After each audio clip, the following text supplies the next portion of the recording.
A Sleep Audiobooks exclusive. Poirot Investigates by Agatha Christie. The Tragedy at Marsdon Manor. I had been called away from town for a few days, and on my return found Poirot in the act of strapping up his small valise. "À la bonne heure, Hastings. I feared you would not have returned in time to accompany me." "You are called away on a case, then?" "Yes, although I am bound to admit that, on the face of it, the affair does not seem promising. The Northern Union Insurance Company have asked me to investigate the death of a Mr. Maltravers, who a few weeks ago insured his life with them for the large sum of £50,000. "Yes," I said, much interested. "There was, of course, the usual suicide clause in the policy. In the event of his committing suicide within a year, the premiums would be forfeited. Mr. Maltravers was duly examined by the company's own doctor, and although he was a man slightly past the prime of life, he was passed as being in quite sound health. However, on Wednesday last, the day before yesterday, the body of Mr. Maltravers was found in the grounds of his house in Essex, Marsdon Manor, and the cause of his death is described as some kind of internal hemorrhage. That in itself would be nothing remarkable, but sinister rumours as to Mr. Maltravers' financial position have been in the air of late, and the Northern Union have ascertained beyond any possible doubt that the deceased gentleman stood upon the verge of bankruptcy. Now, that alters matters considerably.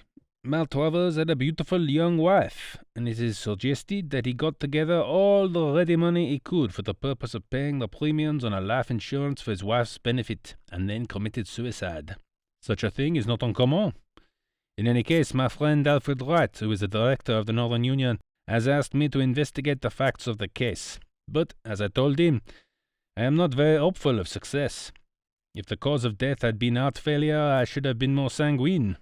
Heart failure may always be translated as the inability of the local GP to discover what his patient really did die of, but a hemorrhage seems fairly definite. Still, he can but make some necessary inquiries. 5 minutes to pack your bag, Hastings, and we will take a taxi to Liverpool Street." About an hour later, we alighted from a Great Eastern train at the little station of Marston Lee. Inquiries at the station yielded the information that Marston Manor was about a mile distant. Poirot decided to walk, and we betook ourselves along the main street. "What is our plan of campaign?" I asked. "First, I will call upon the doctor. I have ascertained that there is only one doctor in Marston Lee, Dr. Ralph Bernard. Here we are at his house." The house in question was a kind of superior cottage standing back a little from the road. A brass plate on the gate bore the doctor's name. We passed up the path and rang the bell. We proved to be fortunate in our call. It was the doctor's consulting hour, and for the moment there were no patients waiting for him. Dr. Bernard was an elderly man, high-shouldered and stooping, with a pleasant vagueness of manner. Poirot introduced himself and explained the purpose of our visit, adding that insurance companies were bound to investigate fully in a case of this kind. Of course," said Dr. Bernard vaguely.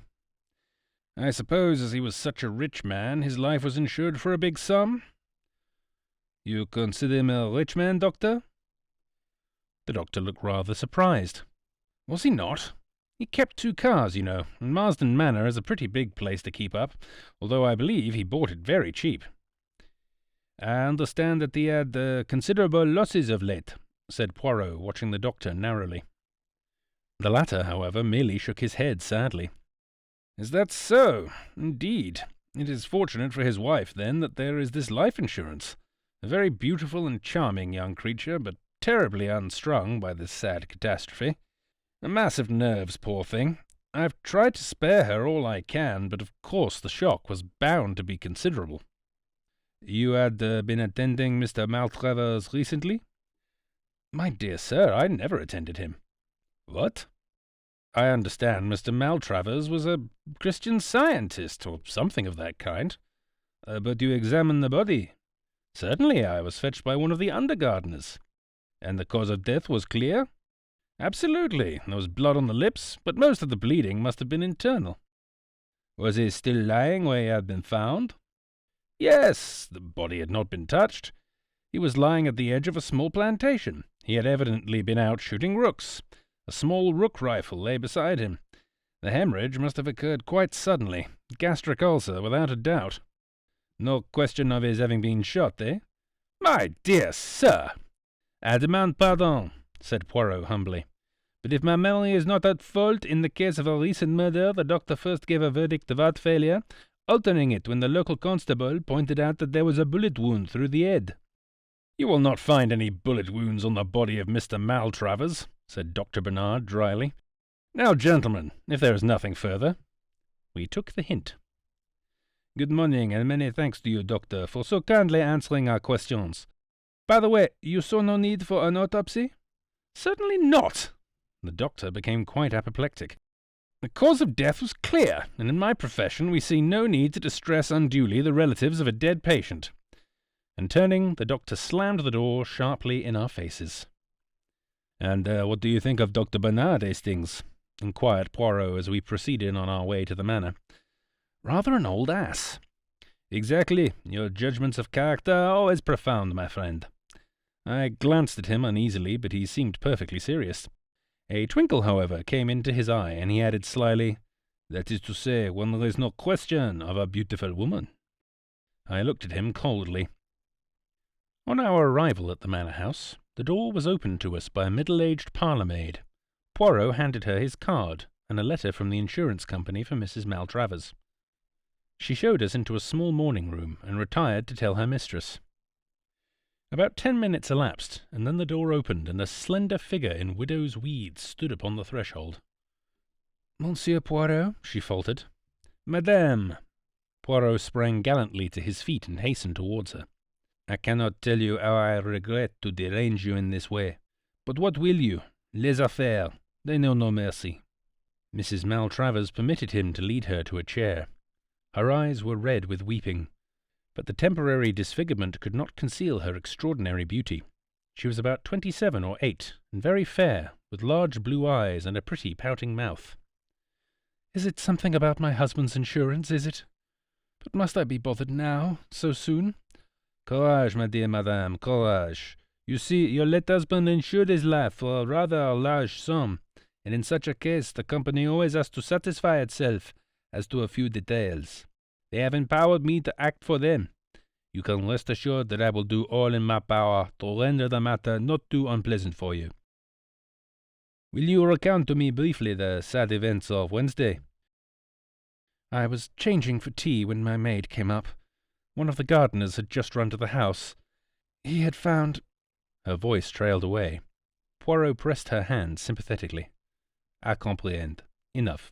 You had seen your husband earlier in the afternoon?" "Not since lunch.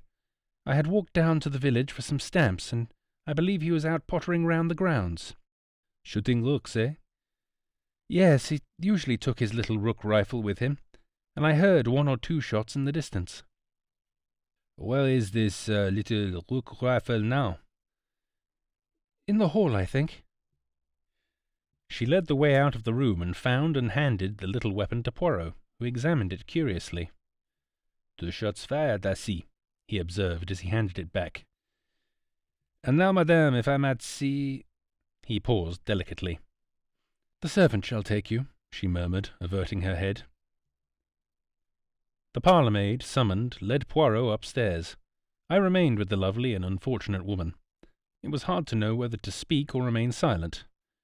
I essayed 1 or 2 general reflections, to which she responded absently, and in a very few minutes Poirot rejoined us. "I thank you for all your courtesy, madame. I do not think you need to be troubled any further with this matter. By the way, do you know anything of your husband's financial position?" She shook her head. "Nothing whatsoever. I am very stupid over business things." "I see. Then you can give us no clue as to why he suddenly decided to insure his life. He had not done so previously, I understand." "Well, we had only been married a little over a year, but as to why he insured his life, it was because he had absolutely made up his mind that he would not live long. He had a strong premonition of his own death. I gather that he had had 1 hemorrhage already, and that he knew that another one would prove fatal. I tried to dispel these gloomy fears of his, but without avail. Alas, he was only too right." Tears in her eyes, she bade us a dignified farewell. Poirot made a characteristic gesture as we walked down the drive together. Eh bien, that is that. Back to London, my friend. There appears to be no mouse in this mousehole. And yet... Yet what? A slight discrepancy, that is all. You noticed it? You did not. Still, life is full of discrepancies, and assuredly the man cannot have taken his own life. There is no poison that would fill his mouth with blood. No, I must resign myself to the fact that all here is clear and above board. But who is this? A tall young man was striding up the drive towards us. He passed us without making any sign, but I noted that he was not ill-looking, with a lean, deeply bronzed face that spoke of life in a tropic clime. A gardener who was sweeping up leaves had paused for a minute in his task, and Poirot ran quickly up to him. "Tell me, après you, who is that gentleman? Do you know him?" "I don't know his name, sir, though I did hear it. He was staying down here last week for a night. Tuesday it was." "Quick, mon ami, let us follow him." We hastened up the drive after the retreating figure. A glimpse of a black-robed figure on the terrace at the side of the house, and our quarry swerved, and we after him, so that we were witnesses of the meeting. Mrs. Maltravers almost staggered where she stood, and her face blanched noticeably. "You!" she gasped. "I thought you were on the sea, on your way to East Africa." "I got some news from my lawyers that detained me," explained the young man. "My old uncle in Scotland died unexpectedly and left me some money. Under the circumstances, I thought it better to cancel my passage. Then I saw this bad news in the paper, and I came down to see if there was anything I could do. You'll want someone to look after things for you a bit, perhaps." At that moment they became aware of our presence. Poirot stepped forward, and with many apologies, explained that he had left his stick in the hall. Rather reluctantly, it seemed to me, Mrs. Maltravers made the necessary introduction. "Monsieur Poirot, Captain Black." A few minutes' chat ensued, in the course of which Poirot elicited the fact that Captain Black was putting in at the Anchor Inn. The missing stick not having been discovered, which was not surprising, Poirot uttered more apologies, and we withdrew. We returned to the village at a great pace, and Poirot made a bee-line for the Anchor Inn. "Here we establish ourselves until our friend the captain returns," he explained. "You notice that I emphasized the point that we were returning to London by the first train? Possibly you thought I meant it, but no. You observed Mrs. Maltravers' face when she caught sight of this young Black. She was clearly taken aback, and he was very devoted, did you not think so? And he was here on Tuesday night, the night before Mr. Maltravers died. We must investigate the doings of Captain Black, Hastings." In about half an hour we espied our quarry approaching the inn. Poirot went out and accosted him, and presently brought him up to the room we had engaged. "I have been telling Captain Black of the mission which brings us here," he explained. "You can understand, Monsieur le Capitaine, that I am anxious to arrive at Mr. Maltravers' state of mind immediately before his death, and that at the same time I do not wish to distress Mrs. Maltravers unduly by asking her painful questions. Now, you were here just before the occurrence, and can give us equally valuable information." "I'll do anything I can to help you, I'm sure," replied the young soldier, "but I'm afraid I didn't notice anything out of the ordinary. You see, although Maltravers was an old friend of my people's, I didn't know him very well." "You came down when?" "Tuesday afternoon. I went up to town early Wednesday morning as my boat sailed from Tilbury about 12 o'clock. But some news I got made me alter my plans, as I dare say you heard me explain to Mrs. Maltravers." "You are returning to East Africa, I understand." "Yes, I've been out there ever since the war. A great country." "Exactly. Now, what was the talk about at dinner on Tuesday night?" "Oh, I don't know, the usual odd topics. Maltravers asked after my people, and then we discussed the question of German reparations, and then Mrs. Maltravers asked a lot of questions about East Africa, and I told them one or two yarns. That's about all, I think." "Thank you." Poirot was silent for a moment. Then he said gently, "With your permission, I should like to try a little experiment. You have told us all that your conscious self knows. I want now to question your subconscious self." "Psychoanalysis, what?" said Black, with visible alarm. "Oh, no," said Poirot reassuringly. "You see, it is like this.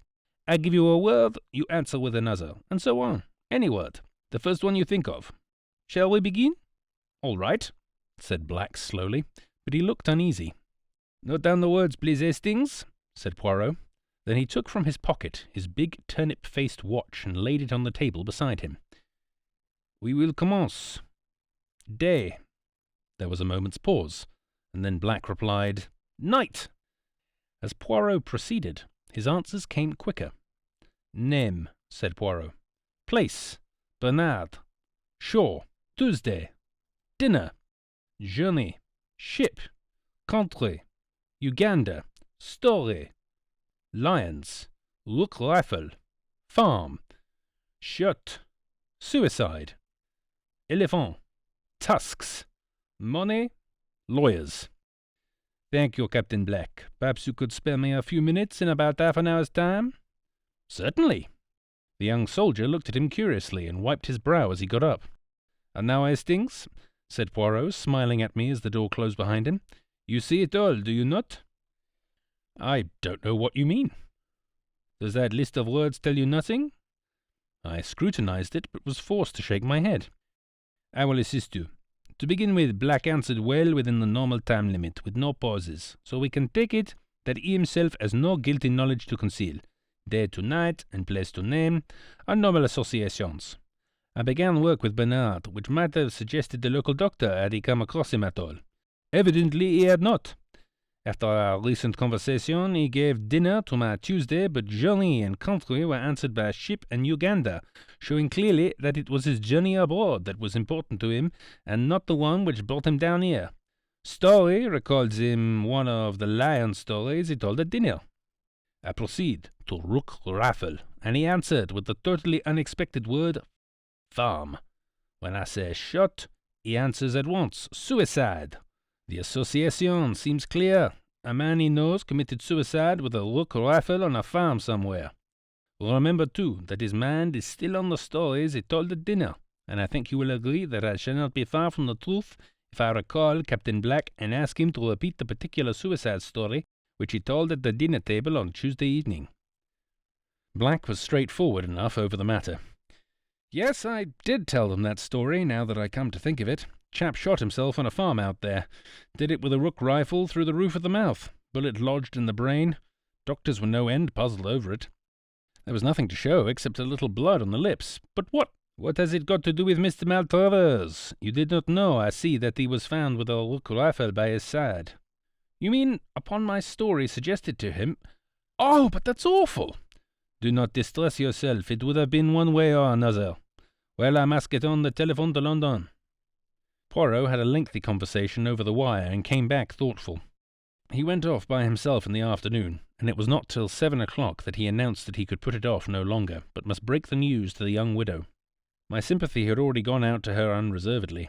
To be left penniless and with the knowledge that her husband had killed himself to assure her future was a hard burden for any woman to bear. I cherished a secret hope, however, that young Black might prove capable of consoling her after her first grief had passed. He evidently admired her enormously. Our interview with the lady was painful. She refused vehemently to believe the facts that Poirot advanced, and when she was at last convinced, broke down into bitter weeping. An examination of the body turned our suspicions into certainty. Poirot was very sorry for the poor lady, but, after all, he was employed by the insurance company, and what could he do? As he was preparing to leave, he said gently to Mrs. Maltravers, "Madame, you of all people should know that there are no dead." "What do you mean?" she faltered, her eyes growing wide. "Have you never taken part in any spiritualistic seances? You are mediumistic, you know." "I have been told so, but you do not believe in spiritualism, surely?" "Madame, I have seen some strange things.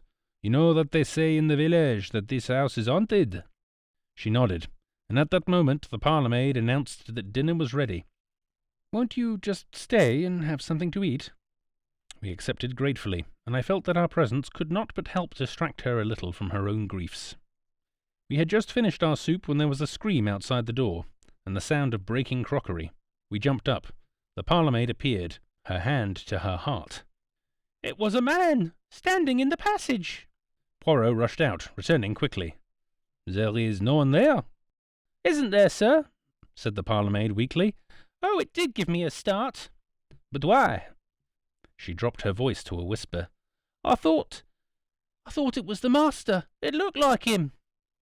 I saw Mrs. Maltravers give a terrified start, and my mind flew to the old superstition that a suicide cannot rest. She thought of it too, I am sure, for a minute later she caught Poirot's arm with a scream. "Didn't you hear that? Those 3 taps on the window. That's how he always used to tap when he passed round the house." "The ivy!" I cried. It was the ivy against the pane. But a sort of terror was gaining on us all. The parlour-maid was obviously unstrung, and when the meal was over, Mrs. Maltravers besought Poirot not to go at once. She was clearly terrified to be left alone. We sat in the little morning-room. The wind was getting up and moaning round the house in an eerie fashion. Twice the door of the room came unlatched, and the door slowly opened, and each time she clung to me with a terrified gasp.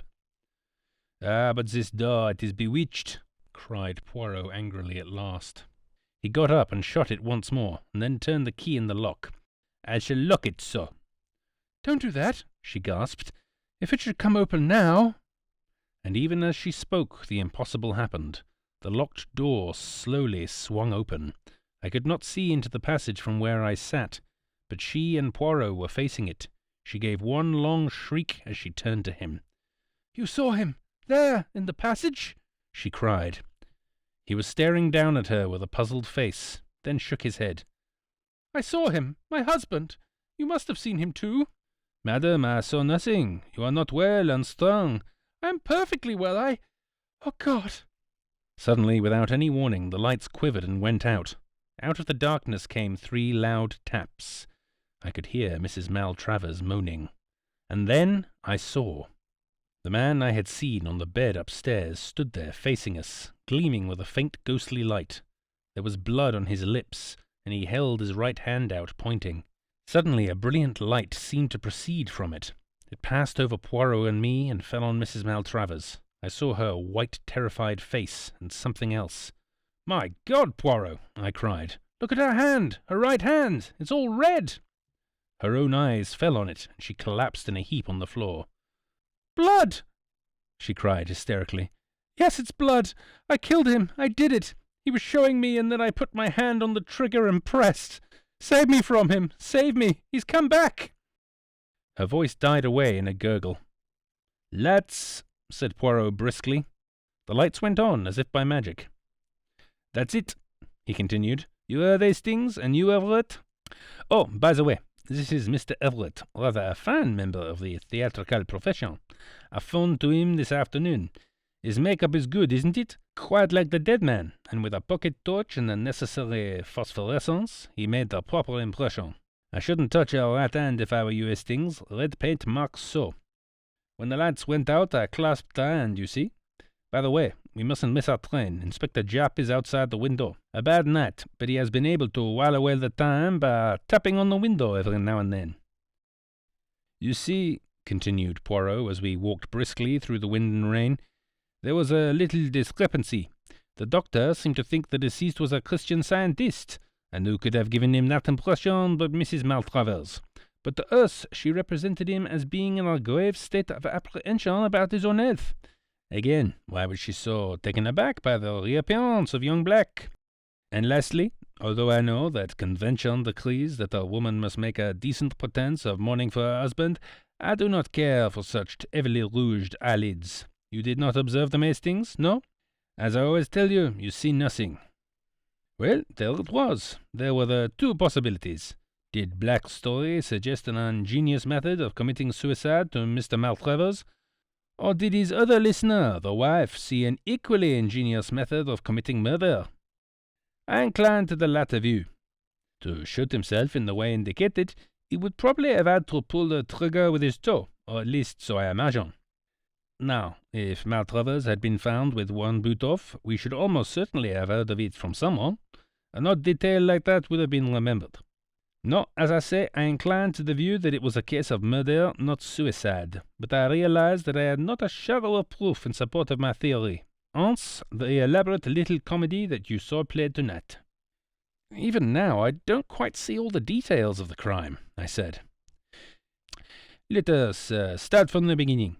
Here is a shrewd and scheming woman who, knowing her husband's financial débâcle and tired of the elderly male she has only married for his money, induces him to insure his life for a large sum, and then seeks for the means to accomplish her purpose. An accident gives her that, the young soldier's strange story. The next afternoon, when Monsieur le Capitaine, as she thinks, is on the high seas, she and her husband are strolling round the grounds. "What a curious story that was last night," she observes. "Could a man shoot himself in such a way? Do show me if it is possible." The poor fool, he shows her. He places the end of the rifle in his mouth. She stoops down and puts her finger on the trigger, laughing up at him. "And now, sir," she says saucily, "supposing I pull the trigger." And then Hastings, she pulls it. End of The Tragedy at Marsdon Manor.